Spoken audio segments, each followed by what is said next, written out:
আসসালামু আলাইকুম, কি অবস্থা সবার? আজকে চলে আসছে বেসরকাতি। এইখানে নাকি নতুন একটা মসজিদ হয়েছে, আর মূল আসার কারণই হচ্ছে যে এইটা। ফার্স্টে ঢুকে আমি মসজিদের ডান হাতে চলে আসছি, আর এইটা হলো সায়েন্স অ্যান্ড টেকনোলজি ইনস্টিটিউট। কারিগরি শিক্ষা, আইসিটি দক্ষতা উন্নয়নের মাধ্যমে তরুণদের কর্মসংস্থানের পথ তৈরি হচ্ছে যে এইটা। তার পাশে আর একটা জিনিস আছে, ওইখানে হয়তো যারা দেখাশোনা করবে তারাই থাকবে, এটা আমি শিওর জানি না। আর এই হচ্ছে যে সেই মসজিদ যার জন্য এইখানে আসা। বায়তুল্লাহ লতিফ জামে মসজিদ ইসলামী শিক্ষা ও ধর্মীয় অনুষ্ঠানের আলো ছড়ানো একটি শান্তিপূর্ণ উপাসনালয়।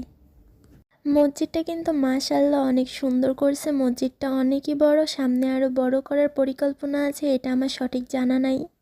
সাধারণত বেশিরভাগ মসজিদের বাইরেই কিন্তু অজু করার জায়গাটা করা হয়, কিন্তু এই মসজিদের ভিতরেই কিন্তু খুব সুন্দর করে অজু করার জায়গাটা করা হয়েছে।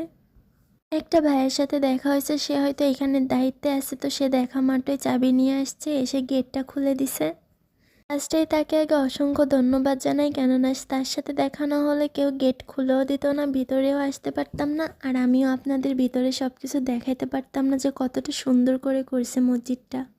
ফার্স্টে গেটটা বন্ধ পাইছিলাম, ভাবছি যে উদ্ভাবন করা হয় নাই তার জন্য বন্ধ আছে। ভিতরটাও ভাবছিলাম যে দেখা হবে না, তবে ভাইয়াটার সাথে দেখা হয়ে ভিতরটাও দেখা হয়ে গেল সাথে। আপনারা মসজিদের ভিতরে যে ফ্যানগুলো দেখতে পারতেছেন, আর ফুল মসজিদের যে টাইলসগুলো, এগুলো হয়তো বাইরের দেশ থেকে আনা হয়েছে, আমার সঠিক জানা নাই এটা। আর এইখানে হচ্ছে ইমাম সাহেব যেখানে দাঁড়ায় নামাজ পড়াইবে সবাইকে, এটা হচ্ছে সেই জায়গা। এত সুন্দর করে করা হয়েছে, আপনারা নিজের চোখে না দেখলে বুঝতে পারবেন না। আর এইটা হলো আরেকটা জায়গা, এখানে যদি কেউ মারা যায় এখানে লাশটা রেখে ভিতরে সবাই জানাজা পড়বে। মসজিদে সব ধরনের সিস্টেমটা করা হয়েছে। মসজিদে পুরুষদেরও আলাদা জায়গা, মহিলাদেরও আলাদা জায়গা। তো চলেন এবার মহিলারা কোথায় নামাজ পড়বে সেটা দেখা যাক।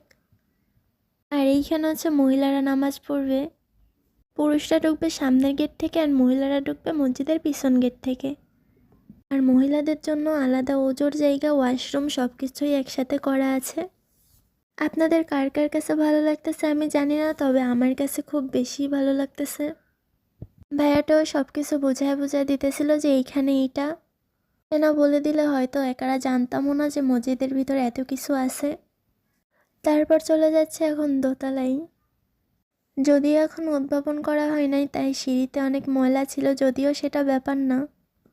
এত সুন্দর মসজিদ দেখার পর এইটুকু সামান্য ময়লা ম্যাটার করে না।